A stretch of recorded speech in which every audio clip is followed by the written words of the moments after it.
What's up guys, Brandon here from Gearist. Today we're going to be taking an in-depth look at the gel FujiAttack number 4 from Asics. Two really major things we like to see here at Gearist are consistency and versatility. Now, a few years ago when I reviewed the Fuji Racer from Asics, a kind of similar shoe in the FujiTrail line, I was very impressed with number one, a shoe that was very approachable by a lot of people. It wasn't some super duper racer that you couldn't get into if you're just Joe Schmo down the street. It was also a shoe that was up to the task of taking on a lot of different types of trail. And so I was really excited when I got this shoe to see how it kind of carried on that FujiTrail namesake. So let's start talking about it. First up, the material in the outsole of this guy is made from Asics High Abrasion Rubber Plus, AHAR Plus. This stuff is obviously, by the name, meant to be a very durable substance, meant to handle a lot of trails, but also, little hint, it's going to handle roads pretty well also. Now, the way that this thing is set up is you can see this kind of starburst pattern both on the forefoot and in the heel. These are actually some pretty large lugs. In the Fuji Racer we saw,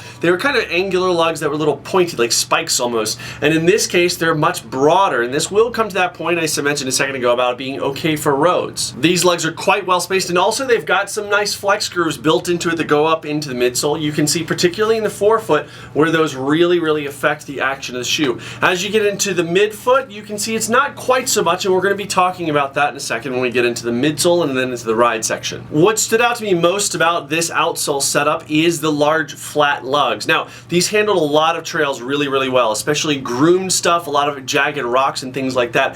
However, there are a couple of exceptions. One of those being wet rocks and logs and things like that. Because these are a little bit bigger, I didn't feel like I really had the purchase because they don't really, again, stab like that Fuji Racer that I mentioned a second ago and like some other more cleat-light lugs that you might see on other trail shoes. They're also a little bit lacking in that depth because they're about 4 millimeters deep depending on where you're measuring the lug.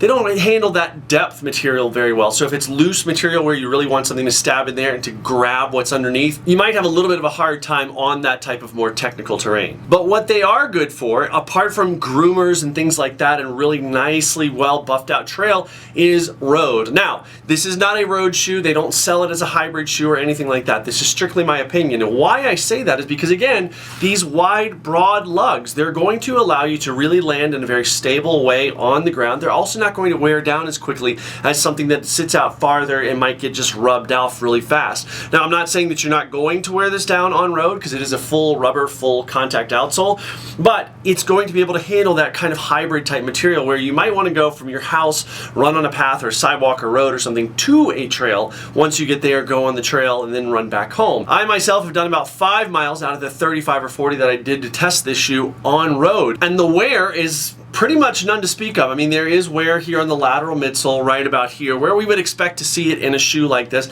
but really not much, especially considering there's a little bit right here kind of at the front of the heel. Not as much as you'd expect to see on something that had been going on road and trail. So very good. The AHAR Plus does a nice job here. As we move into the midsole, this foam is Asics proprietary Solite, S-O-L-Y-T-E foam. This is meant to be, as with most kind of compounds that companies come up with, more durable, lighter, more resilient. Now, in the back, we also have under the heel here, which you can't see because it's built into the shoe, Asics ubiquitous gel pod. Now, I don't really engage the heel of shoes very much from a heel striking perspective like this because I land really midfoot or forefoot when I'm running. Even on trails, maybe descents aren't quite the same thing, but I made a point, specifically on descending, to really engage this heel, to actually heel strike a little bit. Now, I did it in a little bit of a proprioceptive way, in other words, letting my foot kind of feel what was out in front of me as opposed to just striking, but this does a nice job of really absorbing some of that shock that you're going to feel when you're kind of coming downhill. Also included in this midsole, which we have to flip it over to see, you can see right through there, is a rock plate that Asics has included. Still very flexible, does not hinder the flexibility of the forefoot of the shoe, obviously, since it bends like crazy,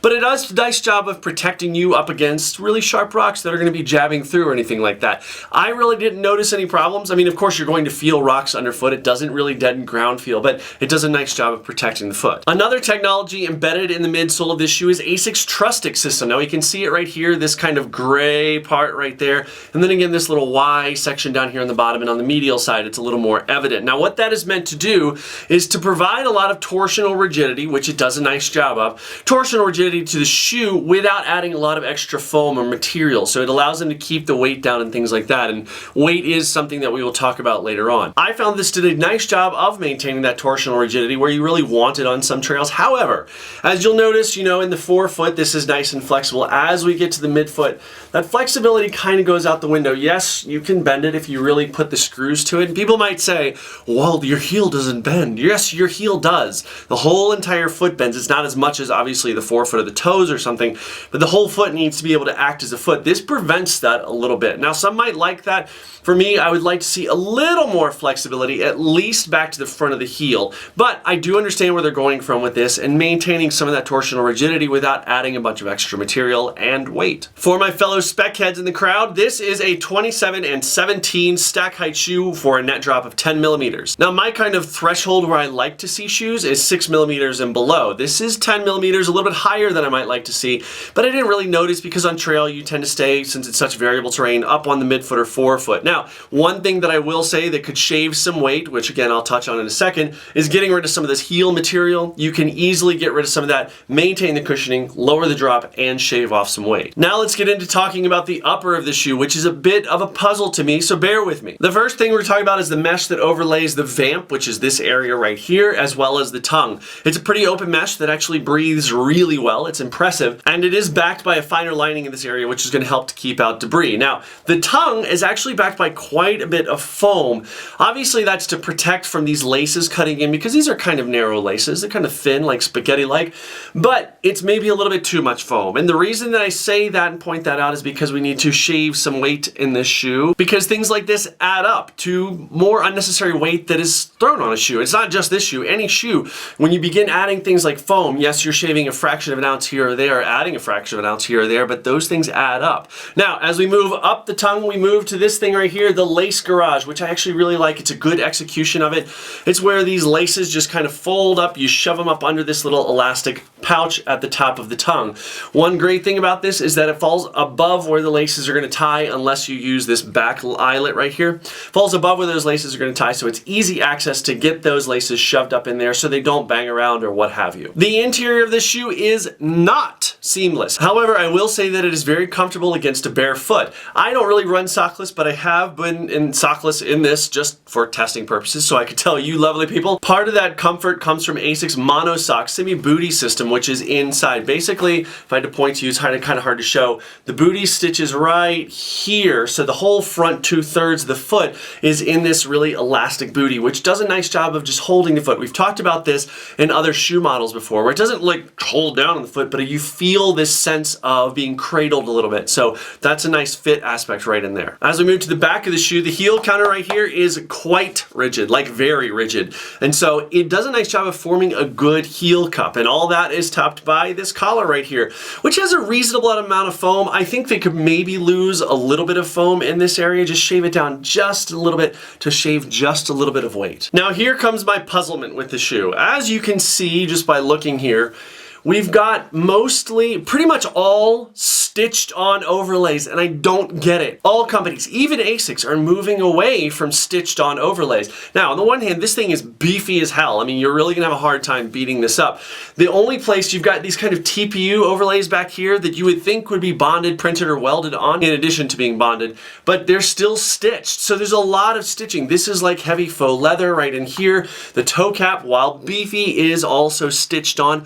All these things are stitched. I don't quite get it. I mean, we've got other Asics models where they don't use this much stitching. To add some perspective to that, the men's size 9 comes in at 11.4 ounces. This is not a light shoe. It's especially not a light shoe for something that is, you know, kind of a racer, a FujiAttack.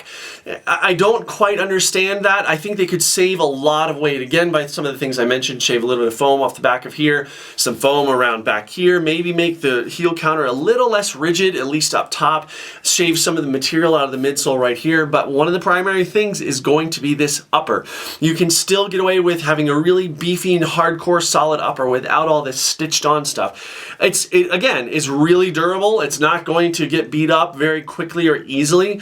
but think about that weight. Probably the coolest part of this upper for me is the lacing system. Now you can see this kind of orange lace running through there, but you can also see the green laces on top. Now the way this works is that they're not really traditional eyelets in here. In fact, the eyelets that are there is where the orange lace goes through, and in between each of these like scales you can see here, those are where those eyelets are that the orange lace goes through, and then the green laces, the actual laces of the shoe, go in between. So those orange lace, that one orange lace that goes 280 degrees around there, forms kind of a gilly, which are, you know, basically material eyelets of sorts instead of straight up holes through leather eyelets. So they form kind of a gilly. Now what's cool about this is that when you cinch it down, you're cinching down effectively on the orange lace. You're pulling that together. So from 280 degrees, you're kind of pulling that lacing together, which I think is going to enhance that monosock fit on the inside and really make you nice and locked into the shoe. As for fit, from a sizing perspective, this size 11 fit me exactly where I'd want it to. So you should be fine with your industry standard shoe sizing. Now, starting at the back of the shoe, the heel cup is really well defined. Again, that super rigid heel counter back here does a nice job of making you feel nice and in place, especially when you're requiring some agility out of the shoe. So that's a good addition. However, as I mentioned, you could easily shave some weight, get rid of some of this foam, maybe make this a little less substantial back here, but it's a really nicely fitting heel cup. As we move into the midfoot, this fully takes advantage of that monosock interior booty fit thing. It also takes advantage of the 280 degree lacing.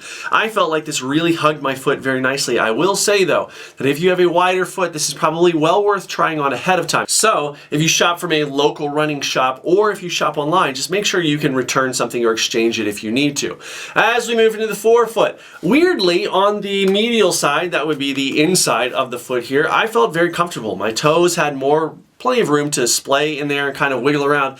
On the lateral side, there needs to be some room. So basically the last is straight up this side and then it kind of dives in on this side. So not a huge deal. It's actually still pretty comfortable. I just wish there was a little more room. But I say that with like 90% of shoes. So it would be nice to see in this one as well. Now let's talk about the ride of this guy. On trails, I think it excels in terms of the ride. You feel nice and agile. I didn't feel dead at all. I felt like it was plenty poppy. This Trusstic system, while it does kind of sacrifice some of the flexibility I might like to see in the rear or the midfoot there, it does a nice job of maintaining that torsional stability as we go over really off-camber uneven terrain. So that was nice. And the 10mm drop doesn't really bother me because again, on trails, you're really kind of on that off-camera stuff and the terrain is so variable that you're really going to stay on that midfoot and forefoot most of the time anyway. However, this is also where weight came in for me, and weight doesn't come in often for me. I just feel like for a shoe with this profile, this build, this shape, this last, shaving 3 or 4 ounces could be a great savings and take it to a new level. And that really shows up when you get to pavement. Yes, pavement, I talked about it a minute ago,